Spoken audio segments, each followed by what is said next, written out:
Hello students, a very good morning to all. हम लोगों ने पिछले चैप्टर में पढ़ा था, यानी पिछले वीडियो में पढ़ा था कि हाइड्रोलॉजिकल साइकिल क्या होता है, वाटर रिसोर्सेज क्या होते हैं, सोर्सेज ऑफ वाटर क्या हैं। हम लोग सेक्शन में उस वीडियो के सेक्शन में हम लोग पढ़ेंगे need for conservation and management of water resources.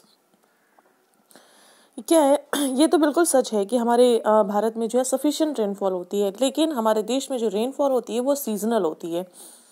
It is not evenly distributed. Rainfall varies not only from place to place but also at the same place from year to year. Rivers are flooded in regions of heavy rainfall and cause a huge loss of life and property. On the other hand, there is a lack of irrigation, water in areas of deficient rainfall. And अगर हम बात करें, India has large water resources but they are not fully and properly utilized because of the fluctuations in the flow of rivers, of waters from season to season and uneven nature of land relief. सबसे पहले हम ये देखेंगे कि हम लोग कौन से स्टेप लें, ऐसे कौन से स्टेप हम ले सकते हैं जिससे हम वाटर रिसोर्सेज को जो है एक बेटर मैनेजमेंट के द्वारा कंजर्व कर सकते हैं। तो सबसे पहला हम देखेंगे कि first of all we should check the free of floods. और हम लोगों को इस एम को अचीव करने के लिए more and more dams should be constructed so that extra water is stored which can later to be used for irrigation the land and for increasing the food production and banishing the famines.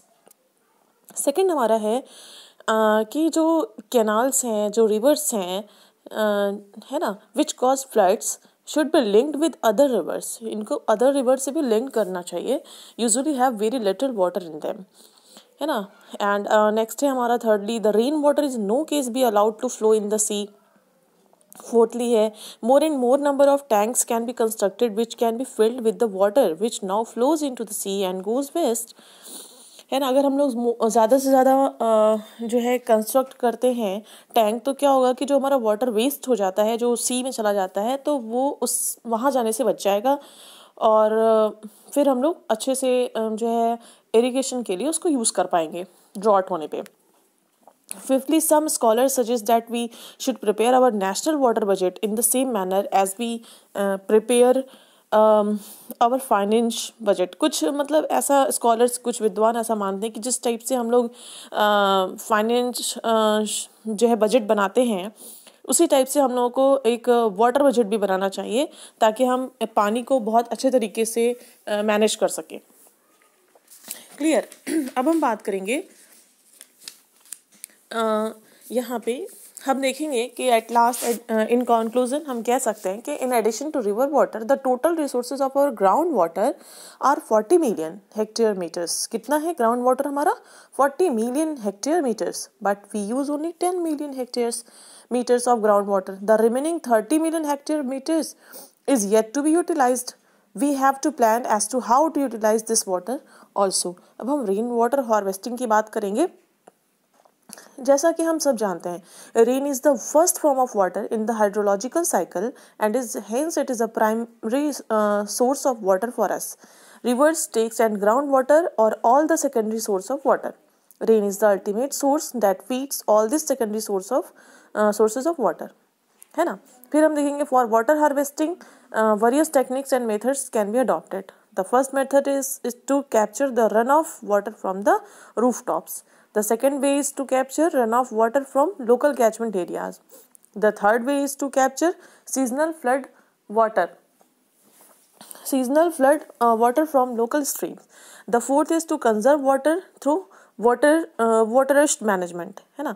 फिर हम ये देखेंगे कि हम किस प्रकार से जो है अपनी आवश्यकताओं के अनुसार पानी को कैसे कंजर्व करें, है ना। तो ये जो पानी है, ये हमारी सहायता किस टाइप से करता है, किस टाइप से हमारे लिए उपयोगी है, तो हम देखेंगे it can serve many purposes. It can provide drinking water to the local people, it can use for irrigation the purged land. It helps in increasing the level of the groundwater, which can better be used in times of need through wells and tube wells, है ना। Such harvesting of water can reduce storm water discharges and check urban floods। इस type से हमारे कई सारे points हैं जिसको हम बहुत अच्छे तरीके से देख सकते हैं। तो हमारे जो मतलब एंसेस्टर्स हुआ करते थे, हमारे जो पूर्वज हुआ करते थे, वो बहुत ही बुद्धिमान होते थे। वो क्या करते थे, जो रेन वाटर था उसको जो है वो हार्वेस्ट किया करते थे। उसको किस टाइप से, यानी वो रेन वाटर का यूज़ जो है बहुत अच्छे तरीके से करते थे। और they harvested the rain drops directly from the roof tops and they stored in the tanks. ठीक है, वो अपने छत के ऊपर जो है उस पानी को, यानी जो बारिश होती थी उस पानी को जमा करते, और वो अपने कोर्टयार्ड में एक आर्टिफिशियल वेल्स डग बनाते थे, जो कि उसमें वो पानी जो है मतलब जो रूफ टॉप्स होते थे उसमें का पानी डायरेक्टली पाइप्स के जरिए कोर्टयार्ड में जो उनके टैंक्स बने होते थे उसमें चला जाता था। They also harvested rain water in open tanks और village pools by fetching water from the swollen streams, है ना। और ये पानी वो कब यूज़ करते थे, जब ड्रॉट पड़ता था। Harvested water could be used both for drinking and irrigation purposes. ठीक है, तो हम लोगों ने ये सीखा कि we should follow in the footsteps of our ancestors and conserve and preserve rain water. Clear? I think this chapter is clear.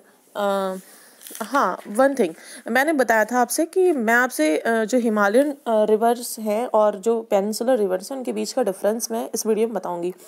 तो पेरिनियल रिवर्स कौन सी होती हैं बेटा, जो हिमालयन रिवर्स होती हैं, यानी जो वो कभी नहीं सूखती हैं। ठीक है, एंड पेनिनसुलर जो रिवर्स होती हैं वो बारिश आती है तो वो बहुत तेज़ी से फ्लो करती हैं, और जब बारिश नहीं होती है तो वो सूख जाती हैं।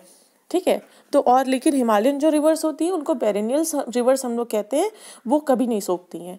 ठीक है, क्योंकि वो हमारे ग्लेशियर से निकल के आती हैं। Clear? I hope this chapter is clear. Thank you, have a nice day.